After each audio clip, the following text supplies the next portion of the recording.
everybody, and welcome back to the Consummate Athlete Podcast. I'm Molly Hereford. And I'm Peter Glassford. So, Peter, what have we been up to lately? Well, we've been we were camping between a couple cyclocross races. So we had our van, we have a Ford Transit Connect, and we've got a little bed set up that I built with my dad. Got him moving. And yeah, so we got that built and we were camping, so we were outside in nature for a whole week. Nature is pushing it a little bit. I feel like we were kind of glamping more than we were camping. We were car camping, but we had our van all equipped, and we were able to keep working though, so we were also digital nomads, hashtag. I think you're supposed to say hashtag before digital. But we were able to get lots of good training in. We're preparing and sort of doing some prep / base work here for Ironman Canada in August, so we were able to do some runs and some riding around the park. Mm-hmm. And I did my first math test this week on the bike. We did one on the run a couple weeks back, but I'm excited to sort of see how that goes, figuring out what my power is at a aerobic heart rate. Yeah, so basically it's a 30-minute test where you ride sort of at a sub-maximal pace. So it's not necessarily a sufferfest, but sort of an annoying pace, sort of like you might be doing in an Ironman or a marathon or something. Annoying about covers it, for and sure. So what you're looking for is just sort of what that speed is at that sustainable heart rate or that sustainable perceived exertion. So what we hope is that next time she does that, or next time you do the test, and every time you do the test, that you would be going a little faster at that heart rate or that perceived exertion. Yeah, so that was super exciting for me. Let's see, what else have we been up to?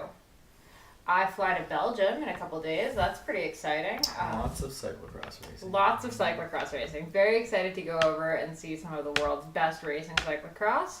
And actually, in other exciting news for me, the new update of Saddle Sore, Ride Comfortable, Ride Happy, is out now. It's kind of a great book on cycling and saddle comfort and general happiness. The updated version talks about when you can ride during pregnancy, when you can ride after pregnancy, some stuff on menopause and how that impacts your riding, and a chapter for guys only. So it kind of hits the male side of the cycling spectrum too, since you guys have trouble with saddle sores and everything as well. 100%. Yeah, a lot of people have enjoyed the book, so you've expanded it, and it's now on Amazon. You can get print copy or an ebook, Kindle edition, and so that's available now. Yeah, we'll throw links to that in the show notes, but you can go to saddlesorebook.com for that. Speaking of new books, our guest today also has a new book. Yeah, a best-selling book, as a matter of fact. So she's doing really well with her new book, and I was really excited to have Katy Bowman on the podcast today. She has a book called Movement Matters, is her latest one. She has 5 books, all sort of around this idea of not just exercising, but moving throughout the day, and how our lack of movement, our movement sort of influences, our health, our relationships, our, the environment around us. So her book is really, really, I found motivational. It has a lot of good ideas for how you can get moving. And I think this is relevant for anyone, whether you're trying to get, a parent moving, you yourself are trying to overcome some sort of, pain or discomfort or, lack of energy. Or if you're an elite athlete, you're probably lacking some of what Katy calls nutritious movement. Well, movement nutrients, but yes, you're lacking in some nutritious movement, and in terms of the variety. So if you're a cyclist, then, you're probably not doing things like picking things up or squatting down low or, extending that hip. We're all in that flexed hip position. So we cover a lot of cool stuff with Katy today. I think it was really good. I could have talked to her for hours and hours and hours, but you can't always do that. So someday I hope to meet her. And Peter's a bit of a fangirl, if you haven't noticed. A little bit. So, yeah. So she was really generous to be on the podcast, and we're really excited to get a chance to talk to her about her book and sort of just some of these concepts and how they apply to endurance athletes specifically. Yeah, and the consummate athlete specifically. And we have to admit, we actually did sort of, take a lot of stuff from her when we started talking about wanting to be able to do any sport and pretty much handle any movement. A lot of that came from the fact that we were walking more, and we'd been, reading a bunch of her stuff and listening to her great podcast, Katy Says. I think so. I think it's, if you're an elite athlete and you're getting paid a lot of money to do something, you do what you got to do. But, these ideas, whether it's doing a couple different sports and being well varied or just, again, being sort of a functioning human, I definitely Katy was a big part of that. It's part of my coaching philosophy and sort of kinesiology philosophy. So yeah, hopefully you enjoy this and get something in there that you can add to sort of your movement routine, but also to your family and just your general lifestyle. Cool. All right. Without further ado, here's Katy. Welcome back to the Consummate Athlete Podcast. We're here today with Katy Bowman. I'm super excited. I followed Katy for quite a while, and a lot of her books and blog articles and stuff have been very influential on different things I've sort of added to my practice. And then also just to my own lifestyle. Both Molly and I have taken a bunch of the concepts that hopefully we'll talk about today, and have really found a lot of benefit. So yeah, really excited to have Katy here. Katy is a biomechanist, but as I read just today in her latest book, Movement Matters, the emphasis is on the bio. So Katy focuses not only on the isolated joint angles or like very specific movements, but she focuses on the biology. You know, how the movement, how the different things we do or maybe aren't doing as far as movement have influence on our families, on, you know, our environment, on, you know, our health. So it's sort of a very holistic approach, and is really sort of novel as much as sometimes, you know, with all respect, it seems simple. It's like a lot of simple things. It's not easy. So all that to say, Katy has numerous articles, 5 books, an awesome podcast, and yeah, her latest book, Movement Matters, is now available on Amazon. So with all that rambling on, Katy, welcome to the Consummate Athlete. Welcome. Thanks for having me. I appreciate it. No problem. So what we always like to start with is sort of just, you know, what you've done as far as movement and sort of your own sort of athletic career. So where have you come from? What have you done? Well, I don't think for those who know me, I was not a very active person through my childhood. You know, I was pretty sedentary. I was a bookworm, right? That's how you end up being a biomechanist sometimes, is lots of reading. But around 18 or 19, I discovered the world of exercise, and I became a runner. Like, I was always a person who struggled with I hated the mile day at elementary school and junior high. We always had to run a quarter mile, then a half mile, then 3/4 miles, and 1 mile. Every Friday we would build up to be running a mile, and I hated mile day. And then something just happened when I was about 18 or 19 years old, and I became a runner, and I went from someone who did nothing to, I think probably by the time I was done with my undergraduate degree, and I graduated in biomechanics from the kinesiology department, there was quite a bit of movement stuff required. I was exercising, I was a personal trainer, I was an aerobics instructor, and I was a runner, and I was doing upwards of 4 to 5 hours of exercise a day, and 3 to 4 hours of those were usually cardio, you know, pretty intense endurance stuff. And I just did it for fun, for work, but it made me a really good runner, where I think I ran my first race when I was a 5K. I was probably 22 or 23, and I thought, oh, 5K, that sounds fun. And I did it, and I ended up running like 7.5-minute miles, just like nothing. Like I was there in my old shirt. I think I was eating an apple 5 minutes before we started, and everyone else around me was doing all these stretches and had all this clothes and these like goo packs and stuff. And I was like, oh, I don't know if I belong here. But I became that kind of runner that just ran 5K and 10Ks. And then I started doing triathlons. I was always a swimmer. I shouldn't say that I wasn't too much of an exerciser, because I was always very comfortable in the water, and I swam on the team and through high school. So swimming was pretty good. Running is pretty good. Terrible at cycling. So I remember I did, you know, and I remember that I thought it would be just fun to do this triathlon. I didn't train for it. You know, I didn't follow any programs. I didn't read anything. I was like, I know how to run. I know how to swim. I know how to ride a bike. And I showed up. It was the Carpinteria triathlon, and I borrowed someone else's bike, and I didn't know anything about gear. And I just remember getting, you know, came out of the water really fast, and I hopped on this bike, and it had all the gears were broken. So it was basically like riding a beach cruiser, you're around Carpinteria, so that makes sense. Right, exactly. And it was, I just remember that my biggest memory is people yelling on the left, for probably an hour, and why I went from being like the first person out of the water to the last person coming in on the bicycle. But I didn't care because I did it just because it was awesome to do. And that was, I was a runner. I think the most I ever ran was a half marathon. And I did, I was like, I want to run 8.5-minute miles the whole time. And that was fine. I didn't train. I just did it. And those are pretty much all of the athletics I've ever done besides playing, a little bit of pickup sports here and there. But that was pretty much what I did, solitary, and then a lot of running. Okay. It's so funny as you're saying this. I'm just like sitting here nodding. I used to pretend to throw up to get out of doing that mile in gym class. Good. I feel so connected to you right now. Right? Honestly, it's so funny. We got in very, very similarly. Peter makes fun of me because triathlon was my start, and I'm the same way. Swimming is just sort of what I always did. Yeah. It must be the easiest thing. It's like I don't weigh anything in the water. Gotta be, right? I'm so good at this. I can kind of lay on my back and float when I'm tired, as opposed to running. You can't do that. Yeah, exactly. Well, I'm trying to learn how to swim right now, and I don't know how much floating's happening, but Not much. Yeah. It's pretty funny. We all have our strengths. yes.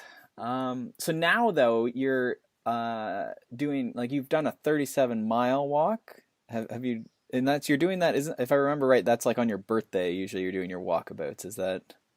You know what? And so like it's really interesting. So like that, I don't really think of that as my athletic career. My athletic career was really when I was engaging in exercise, simply for the physical accomplishment of it all, solely, for the physical accomplishment. But I've done certainly many big things. I like to now, I guess if it's a version of athletics to someone else, it would be on my birthday. I always try to do something to do with the number. So a couple years ago when I turned 39, I'm like, I'm going to walk 39 miles this week.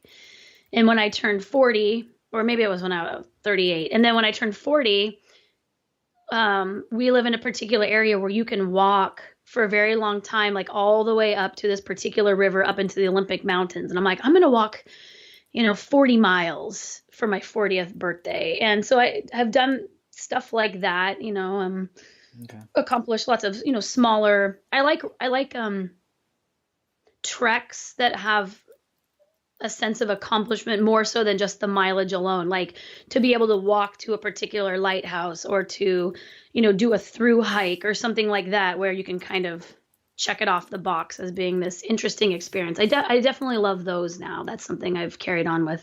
Yeah. And I think that's, a good jump off point in that, you have sort of these two different things, right? And, we're talking about sort of walking throughout the day or, a certain weekend adventure or something like that, maybe with the family or something, and that being somehow, being different than what we're calling exercise. So maybe your swim practice or your 5K run. Can you speak about the ways that that's different? This movement throughout the day is different. So just sort of that basic definition, because I guess that's a big part of defining sort of your work. So yeah, it's definitely a good starting point.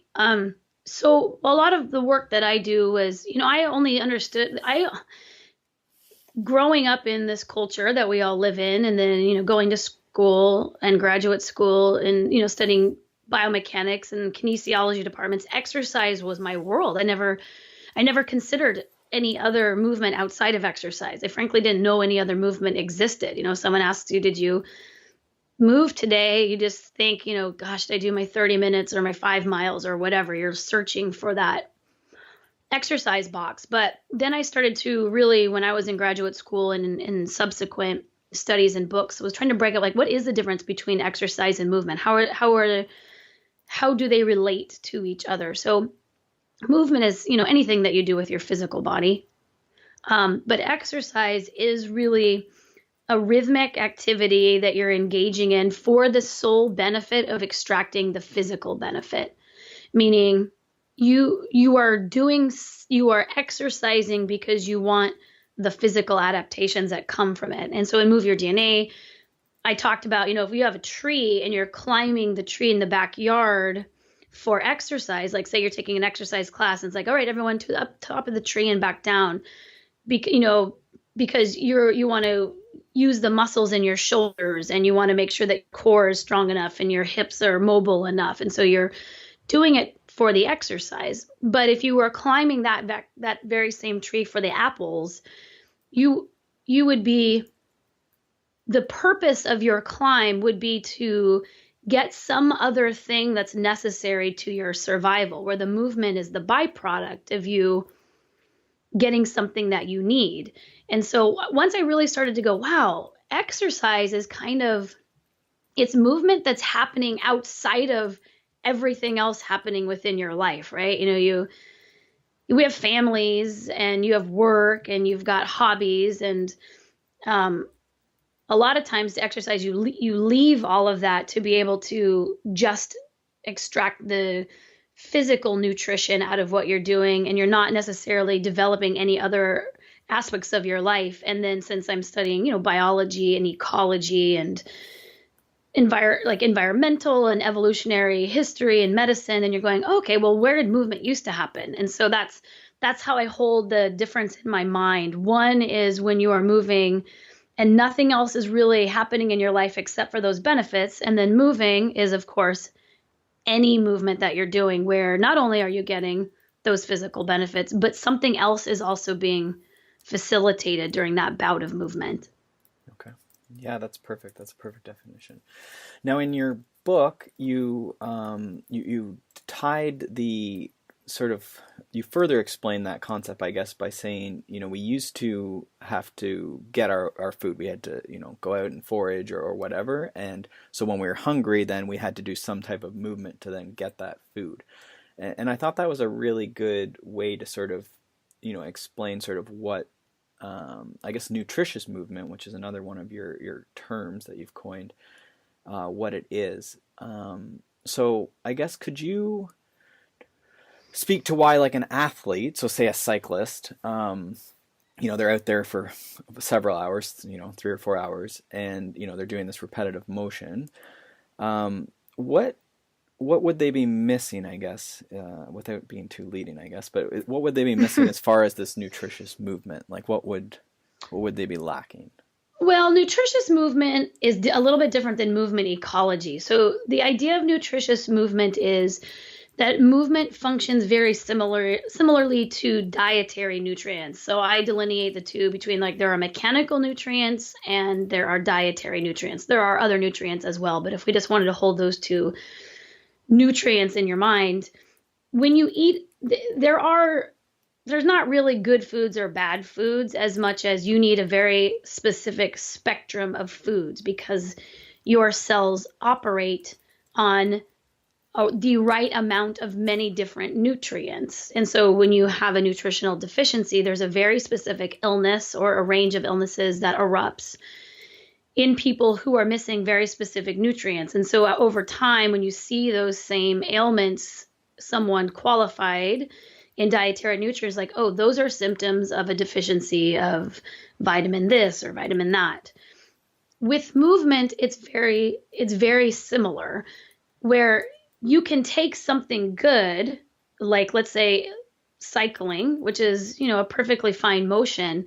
But if your movement diet is solely one type of nutrient over and over and over again, you're going to find yourself depleted in other areas, as well as, just if we go back to dietary nutrients, vitamin D is great. If you don't have vitamin D, there are many ailments that erupt. But if you get too much vitamin D, that vitamin D is now also toxic. You will shut your organs down by taking too much vitamin D. So it's always to remember that the dose of the range of nutrients is what it takes to be healthy, meaning it's what it takes for your system to function without some indication of malnutrition. So I would suggest that most of us are suffering from movement malnutrition, whether it's someone who's doing zero movement at all, or it's someone who's consuming a very high amount of one particular nutrient over and over and over again. Because then, if we want to now convert it to mechanical terms, you've got stress risers, injury makers. One of the things that's really key to my work is that people can widen their perspective from people being either active or sedentary to within your own body, there are active and sedentary parts. There are parts of you that you use all the time, and there are parts of you that you've never used. And that to understand that the protective benefits of exercise are on the cellular level.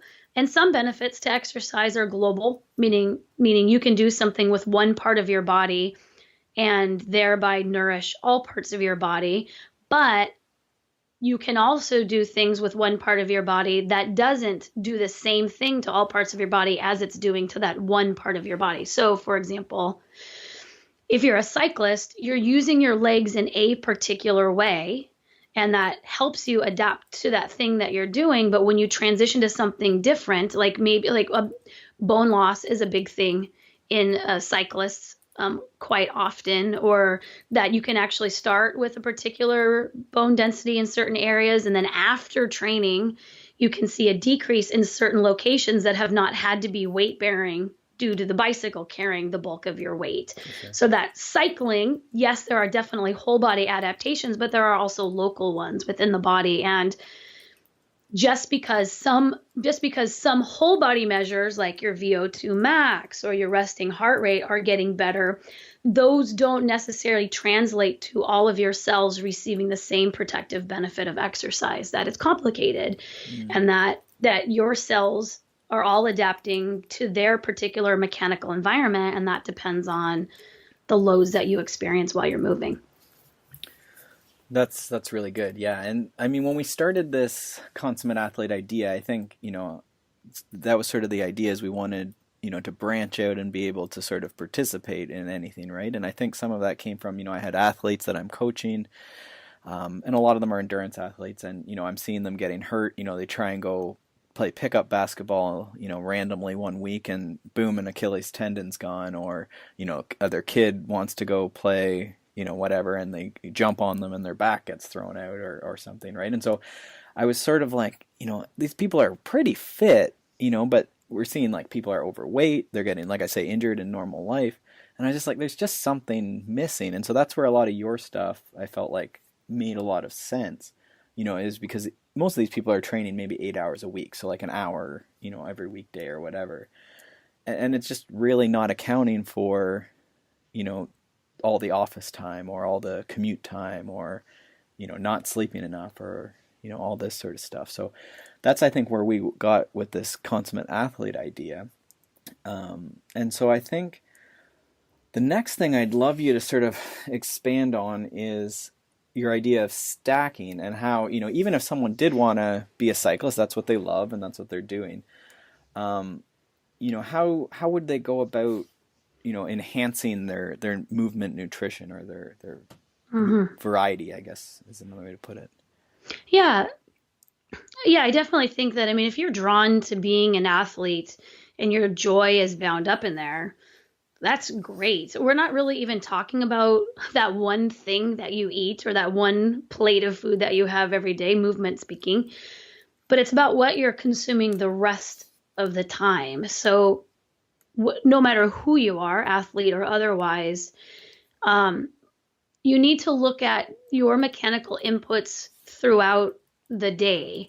And so a lot of the injury making is that you've got like people who exercise and non-exercise, people who could fall into that athletic category, really don't differ that much on paper from those who do zero exercise at all. Because at the end of the day, it comes down to that 60 to 90 minutes of free time that you have every day, and you're either choosing to exercise with it or you're not.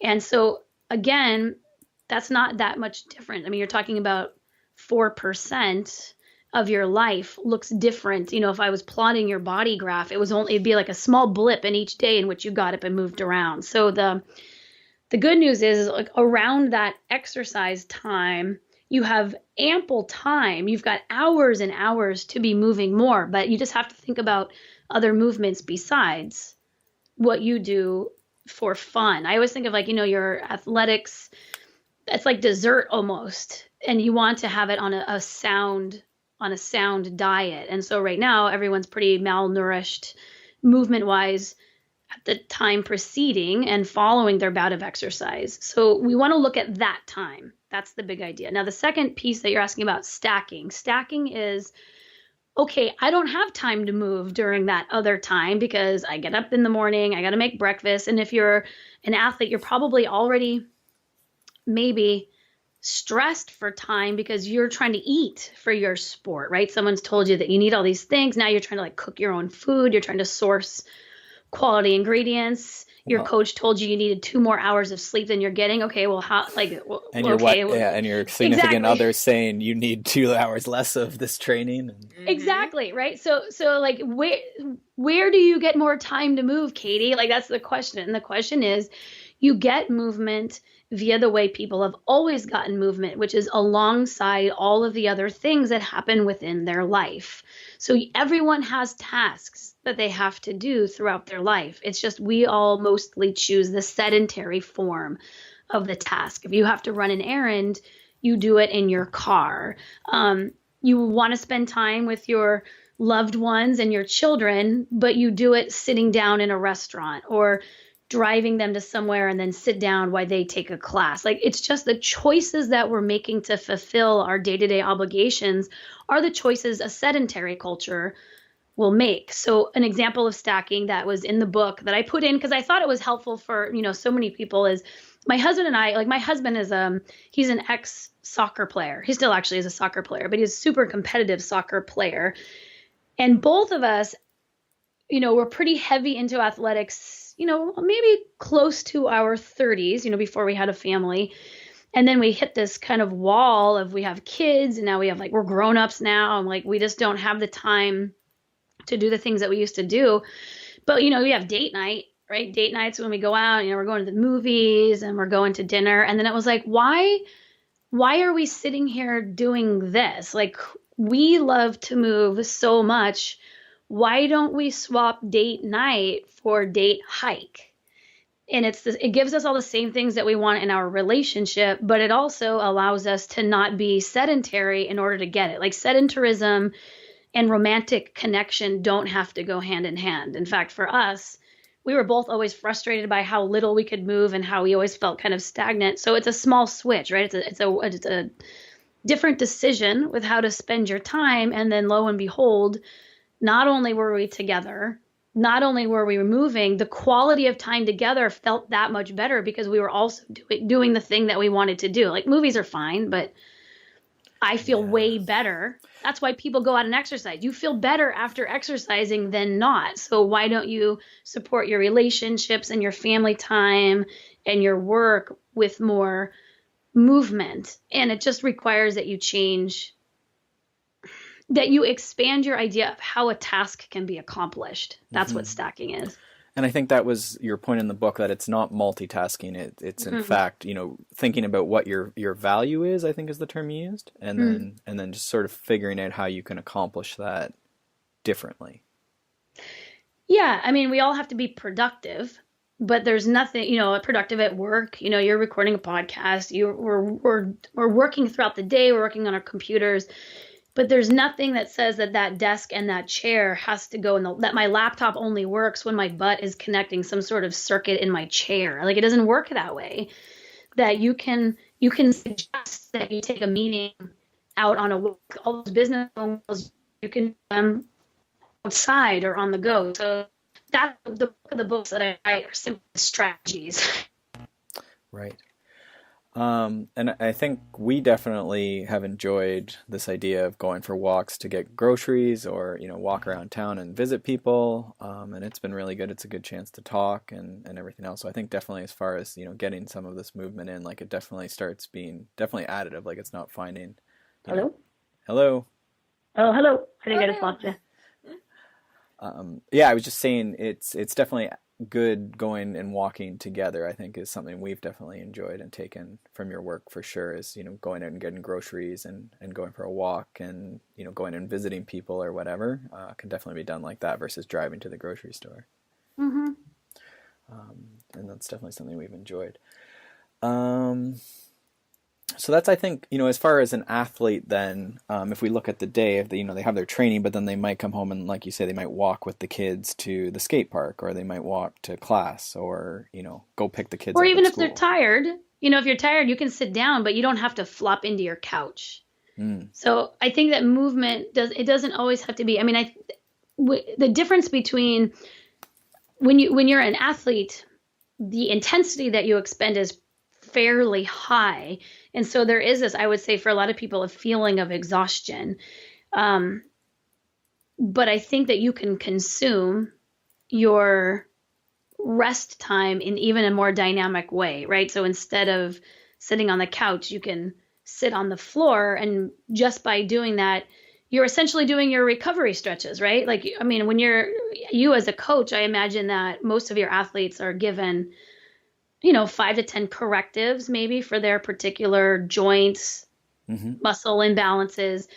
But the bulk of those often look like the joint configurations you get by sitting on the floor. You know what I mean? Yeah. And I mean, going for a walk, but sitting on the floor and sort of changing position. And yeah, for sure. It doesn't like, but a lot of times people will use their recovery day for their recovery stretches. Well, what if you don't have to carve out extra time? You can be doing twice the recovery work within your life and thus improve your athletic performance, which I think an athlete is going to be interested in. And that's definitely been my experience. Like I used to spend, a lot of time on mobility and had all the rollers and lacrosse balls. And I still do a bit of that. Like obviously sometimes it gets to the point where you need to do it. We travel and stuff a ton, but definitely I found my time I have to spend on that stuff now because we're walking more and we're sitting, we're actually sitting on the floor right now. It greatly reduces any of that mobility time. So again, that freed up a whole hour where I don't have to sit on the floor doing specialized mobility drills. No, because you wanted to get something else done too, right? If you can sit on the floor and take in your entertainment or, eat your meal. It's just about your mobility doesn't have to be exclusively for that physical benefit. You could do something else in your life, which allows you you become a better athlete and you become someone who can move more because you're no longer trying to leave your life, step out of your life to get more exercise. At a certain point, it's impossible, and I do think that oftentimes athletes or people who are really focused will have to reduce their social time and their relationships and time with their family because they can't get the training that they need to pursue, their dream and also meet the needs that other people and other aspects of your life place on you. So I think that stacking, when you can recognize that so much of what you do for exercise is actually just a packaged version of the movement that you would get in a more natural setting, it fits in so much better and you don't have to choose anymore. You can get both. But it's not like you're doing your mobility exercises and trying to help your kids with your homework. You're just doing it on the floor. You know what I mean? That's why it's not multitasking. Yeah, exactly. And it just becomes the norm for sure. And I think, they really like that. And now you have kids moving all around too. And I think that's super.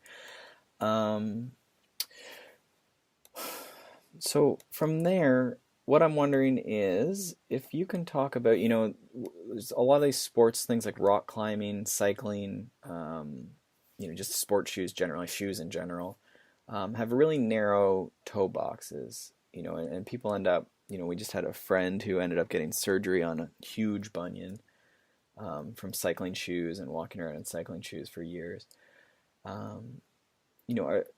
What are there ways that we can avoid this? If the cycling's unavoidable or not going to be removed or non-negotiable at this point, yeah. How can we maybe overcome that? Yeah, I mean, I think if you can really state clearly, I am choosing to still do this thing, rather than feeling like you're making the choice to continue to do it. That's fine. It's just that I'm thinking of like clipping in, a cycling shoe, a rock climbing shoe. When exercise is your sole movement for the day, you're adapting to what you do most frequently, but you're also adapting to what you do most with the greatest amount of force. So if you're only cycling or rock climbing and then you're sitting around the rest of the time recovering, your foot never experiences the loads, the work, the motions that come with walking around on spread out, more aligned feet. So you just have to add that in, right? So if the bulk of your diet is pointy shoes, you're going to have to increase your vitamins. My toes can spread out shoes, and I'm going to use my legs while I'm wearing them.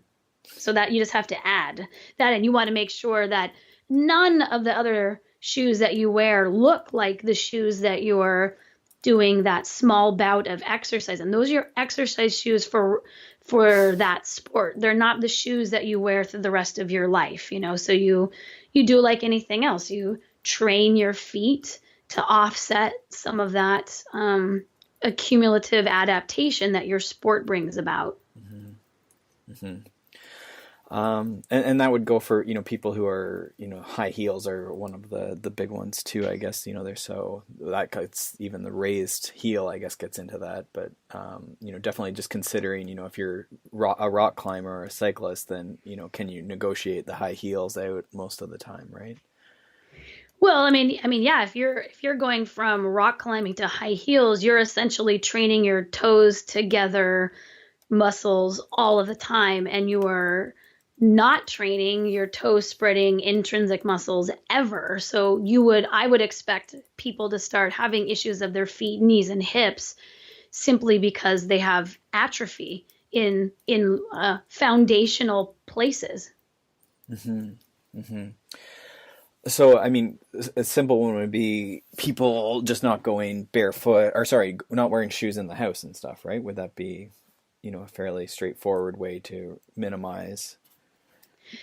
Sure. If you're walking around your house quite a bit, I always look for where are you spending the bulk of the time? So if you can see, okay, this is the hour that I'm spending in my shoe, how many other hours are there? When I take a walk, can I choose a shoe with a wider toe box? How much barefoot time? Am I just wearing shoes in the house for no particular reason? Can I take those off? And then what are some corrective exercises for my feet? We're so used to thinking that form and technique only applies to that bout of exercise. Form and technique, you're adapting to your form and technique 24 hours a day. So if you've got really great sport form, but the rest of your form doesn't look so great, you're adapting to 24 hours worth of input. And so your structure over time becomes less robust than what it could be. So you just want to be thinking about, how do I move my feet more? It doesn't have to be exercise wise, but even walking over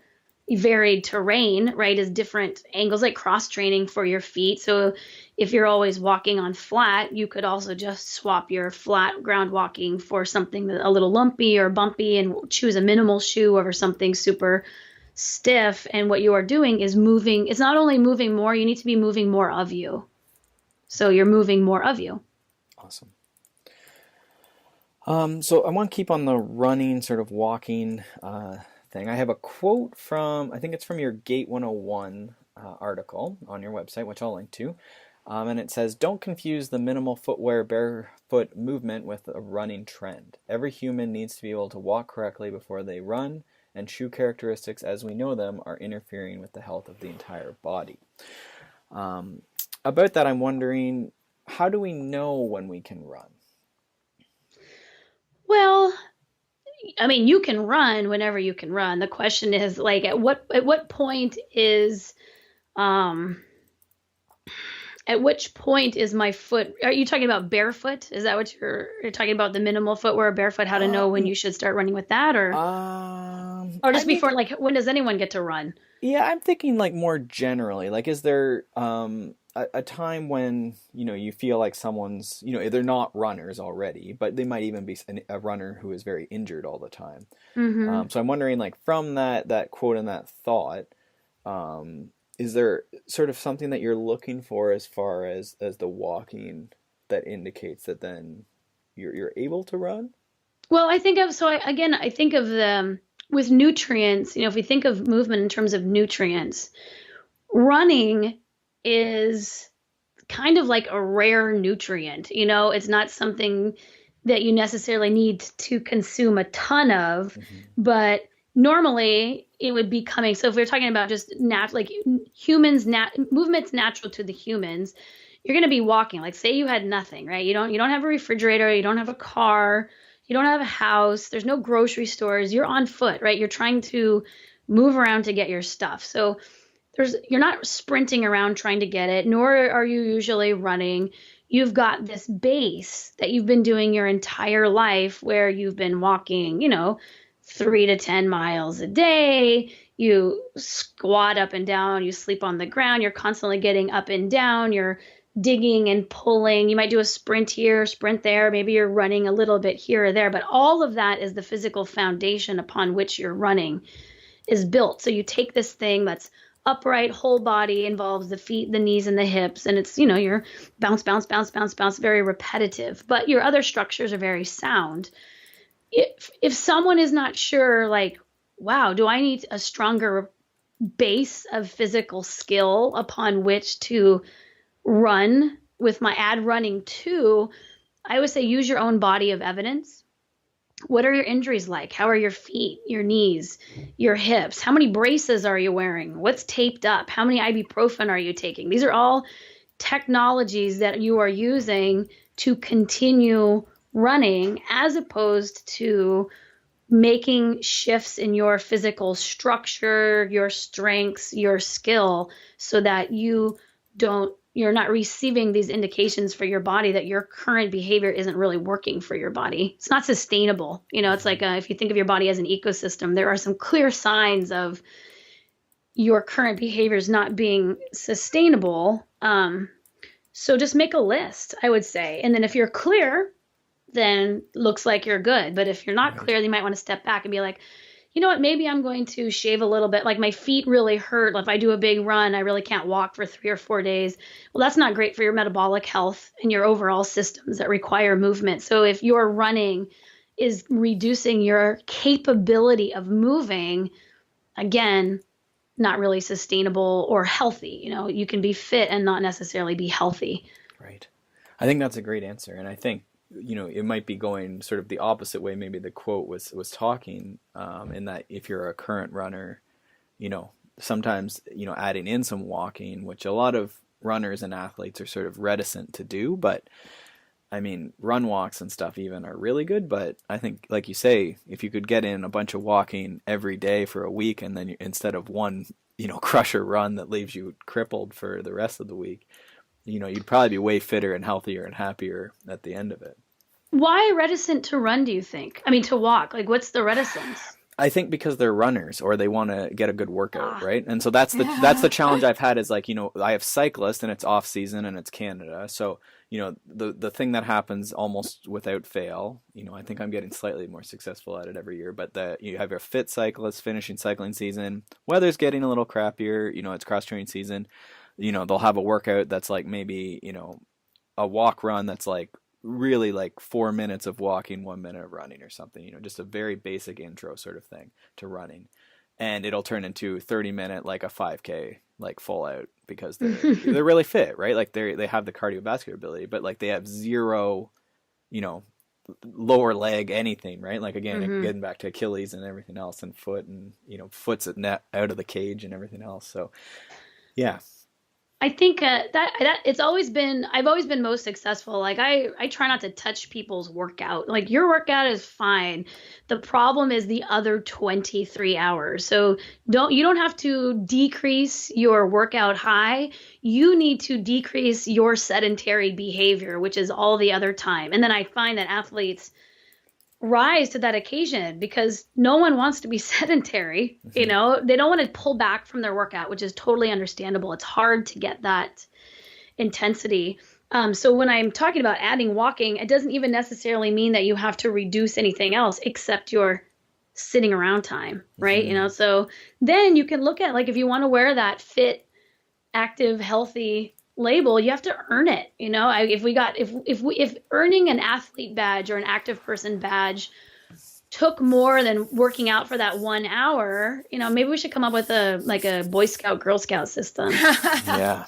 Where you get your badges. It's like, I get pedometers, these Fitbits. I kind of want reversal programs. Like, it's one thing to say you walked 10,000 steps.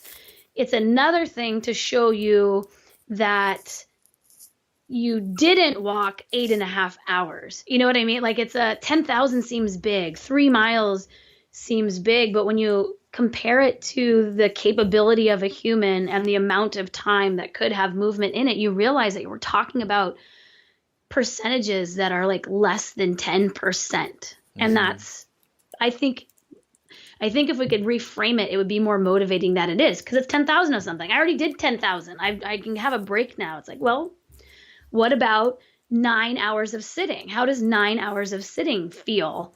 So I don't know if it's like a sitometer that I need to create or Well, something. some of them have like a thing that vibrates when you've been sitting too long, or not moving. I shouldn't say sitting, but not moving. Yeah. And I'm always like so sad when that comes on. I'm just like, oh. You feel like it caught you. Like I didn't know. I didn't know. And so I think that's almost like, for me, that's the bigger, like I don't ever look at the actual steps too much. Right. It's more, I really like that feature. Like I feel like it's a good reminder. And even if I'm, sometimes it's inevitable, we're driving across the country or in a plane, but it's a reminder, I could probably get up and go to the washroom on the plane, or do some stretches, or put my arms over my head or something. Right. So I want to jump here to sleeping position. I haven't, I went through the book. I didn't notice it in this latest book. I'm sure you've talked about it. But sleeping position, that's a big chunk of our day, or hopefully is a big chunk of our 24 hours is sleeping. Is there anything that we should avoid as far as like a sleeping position, in your opinion? Again, sticking with this idea of nutritious movement and stuff.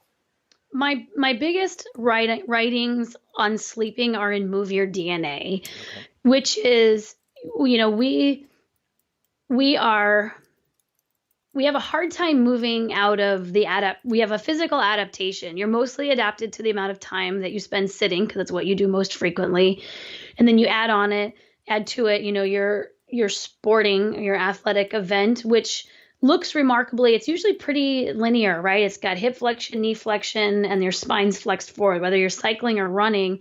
There's not a lot of rotational motions happening, right? So you're consuming almost zero all other movements, and you're just kind of ODing on one particular plane. And then when you go to sleep, we have created this situation where we've got soft mattresses and pillows to bolster us in that particular position so that we can be in it comfortably. So I really recommend that people transition away from needing pillows and very comfortable mattresses, because what it does is requires you to move more during that bout of sleeping. And what I mean by move more isn't like that you're doing calisthenics while you should be sleeping. It means that even like the pressures that your body experiences, those too are cellular loads. That too is movement, right? So that's why movement is bigger than exercise. So you are coddled essentially all night long, which is what allows you to stay in a single position all night long, which is often the position that you came to bed with, which is often the position that you spend all day with. Like most people kind of sleep in a chair sitting position, right? You're on your side, but your knees are flexed, your hips are flexed, and your arms are down by your side, and you're kind of curled up. So in preparation, especially for athletes, in preparation for, engaging in a 6 to 9 hour movement activity, can you lie flat on the floor, something hard, like unfurl your body a little bit. And then when you get in bed, can you unfurl your body a little bit so that you're not just automatically practicing more that one position that you're spending so much time training to get out of, or doing your corrective exercises or your supplemental exercises. And then the less cushion you have, the more you naturally the more your positions while you sleep vary more naturally, right? If your bolstering is all set up, it's almost like the environment of your bed is what's keeping you fixed in repetitive positioning. So those are my recommendations. There's not an ultimate position. It's the fact that you're unable to take rest in anything but your setup. Like you go camping, it's like, oh, my back. You got to stay at a friend's house in their bed. It's like that bed killed me. Like we've totally adapted to such a narrow range of movement. We're not very fit or adaptive really at all. We're just really good at one thing over and over again. So I really encourage using your sleeping time as some serious cross training. It's like, people will roll balls, myofascia balls, and they'll get all that discomfort, but that's what your current bed setup is presenting. It's preventing it. It's like it's preventing you from feeling those pressures, right? You're used to using pressure as a therapy tool. It just usually comes with a roller and a ball and a set of exercises, but it's because you're not doing it all night long. Mm-hmm. So that's my recommendation. Okay. No, that makes a lot of sense. And I mean, it's similar to why you're sitting on the floor in a lot of ways too, Exactly. right? Is because Exactly. it's not so much the actual first position you're in, it's that you're going to move to another one because you're not going to be like, in your lazy boy. It's just passive. It's your environment is facilitating quite a bit of your movement. And if you have this environment that says don't move, you comply. And as you start to remove these pieces that make comfort, like you can think of the terms of comfort and convenience as really just meaning less movement or reduced movement. That's what they boil down to at the end of the day. So if you remove, and I don't recommend that anyone listening to this goes, that's it, pillow in the fireplace, because you've adapted to it, right? Your head and neck, we train our kids. It's like before, they've got perfect mobility of their neck and head. It's like, here's a pillow, put your head 3 inches in front of your chest and then sleep like that for 9 hours. Practice that head jutting for 9 hours. So as I transitioned, maybe it took me 18 months to transition away from a pillow, but I had chronic headaches. I had chronic headaches and neck pain, and I'm doing all these physical therapy stretches, and they're trying like, oh, this is so tight. And I'm going, I don't get it. Like, why? It seems unnatural for a human to have to, I'm young, I'm fit, I'm 30. I don't get why I have these problems, and then I realized that I was tensing in my sleep. And I'm like, the stretch that they're having me do right now is the position that my neck would be in if I didn't have a pillow. And this stretch too. So I just started, I actually got 3 different pillows, and then I transitioned to like a rolled up sweatshirt and then a t-shirt. And so now I don't use anything. I haven't used anything for years. But some other genius told me that they actually just cut a hole in their pillow and just slowly remove the stuffing. So it was one pillow, and then over time, it just got less and less. And lo and behold, that 2 trapezius release exercises that you're struggling to try to remember to do, and you do them for like 2 minutes twice a day, I got like 8 hours of all of this neck and shoulder work, and I'm super relaxed because I'm asleep. And there, boom, that's it. No more problem. No more problem after 25 years of neck and headaches. Right. Gone with my pillow. That just blows my mind. But, that's the physics of it. That's awesome. Yeah, I think great answer for that one. With what I want to do is just sort of wrap up here. But you're doing online now classes to try and get back teaching. Can you just tell us sort of what people can expect in those classes? We'll certainly link to that in the show notes and stuff. But what are these online classes all about? Well, it's nutritious movement, so I'm like, a lot of my work is transition from very stiff shoes to shoes that allow more movement, or what's called minimal shoes, and sit on the floor instead of your furniture, and, start walking a lot more. We carried our kids. We didn't have any strollers or devices, right? So you just carry 40 pounds with you, walk to the grocery store, carry your groceries home. But really what's happening is to go from someone who's fairly sedentary, even if you're an exerciser, you're probably pretty sedentary all of the other time. You outsource most of your movement. As you're reclaiming it, you simply don't have the structure. I've worked with really fit people, competitive athletes, but they can't carry their kids. They're light kids. They can't carry their baby or their 2-year-old for very long without throwing their back out, right? Because their body is adapted to a very narrow range of motion. So I've been teaching classes for, I hate to even say it, 20 years out loud, but 20 years, there it is, that help people assess their own movement. How do you know, like everyone can put their arms over their head, but some people move more from the shoulder joint, and some people have to lift up and hike their shoulders up their ears to get their hands over their head. So it's important to know the difference, to recognize where in your body is sedentary and where in your body is compensating for parts that don't move very much, and then how to transition and how to get more skills in this kind of more functional whole body strengthening, highly adaptable type movement. So those classes, we're starting to put them online because I live in Washington State and it's hard for lots of people to get there, but I film them and put them online. So that's something new that we just added. And that's you just there's a library of classes and you just take an hour class here and there as it fits into your schedule or based on the topics that you're interested in. What nutrients you need. Exactly. And your new book is out. Again, we'll link to that, but we've talked about that, and that's Movement Matters. It's on Amazon. And then also you're going to jump across the water here later this week, actually, and we're going to try and get this podcast out tomorrow, hopefully, just to get it out in time for that and also for the other stuff happening around the book and stuff. But you're going to be in Victoria this Thursday, the 17th, right? And that's for a book talk.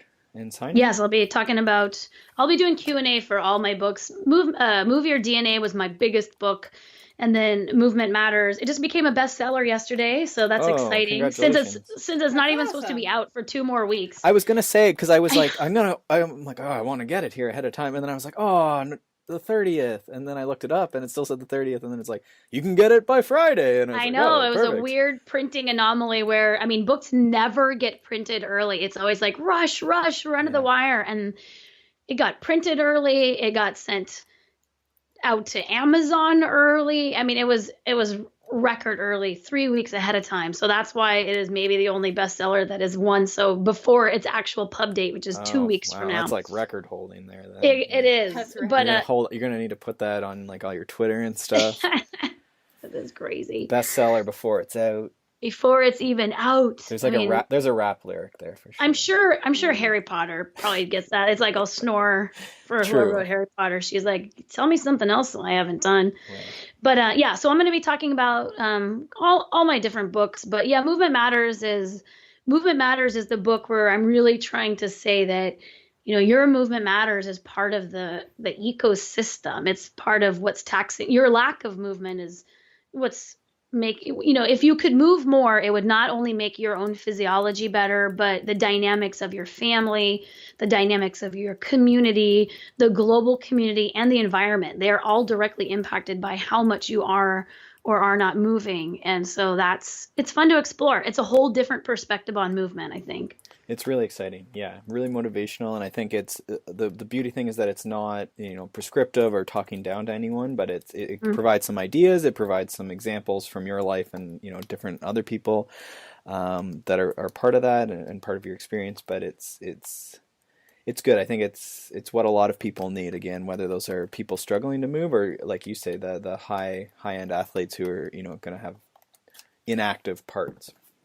At the end of the day, it's just about getting people to move more because movement makes us happy. Movement makes us feel good. It makes us feel well. And, all athletes who are struggling, what they're saying is like, I want to do the thing and I can't because I hurt. And I want you to get to do the thing too, because I want to be surrounded by happy people who feel good. So I try to never talk down. It's not about like what you're doing is bad or whatever. It's just like there might be a way for you to get even more out of your life doing the things that you want to do. So I find it to be very uplifting and a powerful message, I hope. Mm-hmm. Yeah, for sure. I think it's been great.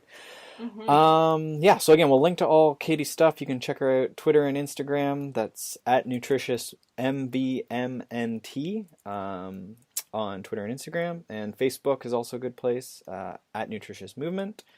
And then also her blog is also really, really good and a good place to start your journey into all the Katy Says content and the... Ooh, and her podcast, and also Katy Says podcast. Yes, also really good. So again, we'll link to all of that. Katy, thank you so much. Yeah.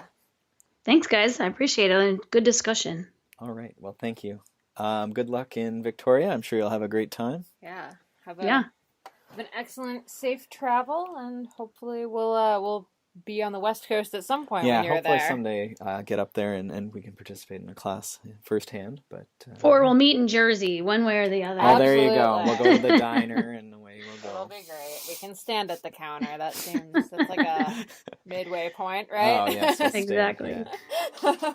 Awesome. Thanks so much for tuning into the Consummate Athlete podcast. We would love it if you'd go over to iTunes and leave us a review. And if you have any ideas or people you'd love to see on the podcast, feel free to tweet at us at Peter Glassford and at Molly J. Herford, or find us over at consummateathlete.com.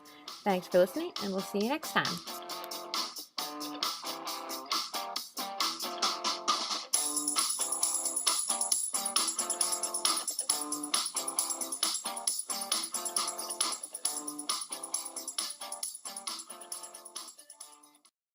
Just a reminder to head over to healthiq.com/consummateathlete to get your life insurance quote and find out how active people can get a good rate on their life insurance.